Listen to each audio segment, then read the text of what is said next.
Քո հրաշքն ամեն օր ուղերձների շարք։ Իսկ դու գիտե՞ս քո իրական արժեքը։ Եթե քեզ հարցնեմ՝ գիտե՞ս, թե որքան թանկարժեք մեկն ես, ինչպիսի՞ն կլինի քո պատասխանը։ Ինչ ես կարծում՝ արդյոք գիտե՞ս քո իրական արժեքը։ Սիրելի՛ բարեկամ, որոշ մարդկանց կյանքում մյուս մարդիկ են որոշում նրանց կյանքի կամ անձի գինը։ Սակայն շատ հաճախ մենք նույնպես թույլ ենք տալիս, որ մարդկանց տված գնահատականը սահմանի մեր կյանքի արժեքը։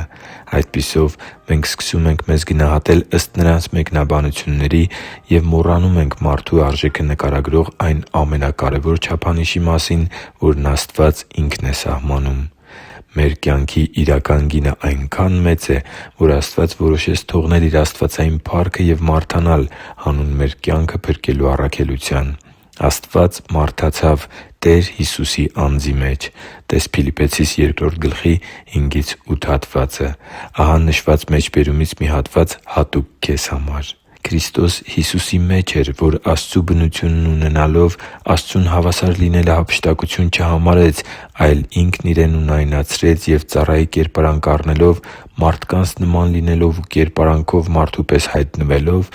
Ինքն Իրեն խոնարհեցրեց ու հնազանդ եղավ մինչև մահ, այն էլ՝ խաչի մահը։ Տեր Հիսուսը մարդացավ, որպեսզի վճարի իմ և քո փրկագինը, վճարի իմ և քո արժեքը՝ մեր ազատության գինը (տե՛ս Ա Տիմոթեոս 2:5-6 հատվածը)։ Քանի որ կա մեկ Աստված և մեկ միջնորդ Աստծու ու մարդկանց միջև՝ Քրիստոս Հիսուս մարդը, որն Ինքն Իրեն փրկագին տվեց բոլորի համար։ Աստծու համար թանկ ու սիրելի՛ զավակ, այն գինը, որ վճարվեց քո փրկագնման դիմաց, Տեր Հիսուսի զոհաբերությունն էր խաչի վրա՝ Նրա մահը։ Դու այնքա՜ն մեծ արժեք ունես։ Քո գինը անսահման մեծ է։ Դու շատ ավելի արժեքավոր ես, քան մյուսներն են կարծում կամ գնահատում, և անգամ քան ինքդ կարող ես պատկերացնել։ Այո՛, դու անգին ես Աստծու աչքերում։ Դու ավելին արժես, քան որևէ մեկը երբևէ կարող է պատկերացնել։ Սա իրապես հրաշալի է գիտակցելը։ Թույլ մի՛ տուր, որ քո արտաքին տեսքը, թերությունները կամ տկարությունները ստիպեն քեզ հավատալու այն ստին, թե դու քիչ արժեքավոր ես կամ ընդհանրապես որևէ արժեք չունես։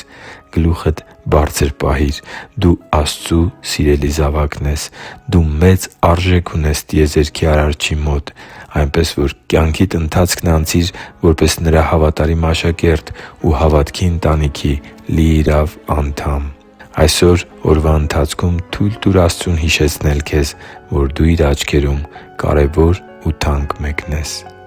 Հիշի՛ր, որ դու Աստծո հրաշքն ես, և Աստված սիրում է քեզ։ Շնորհակալ եմ, որ դու կա՛ս։ Սիրով և աղոթքով՝ Արման Մանուկյան։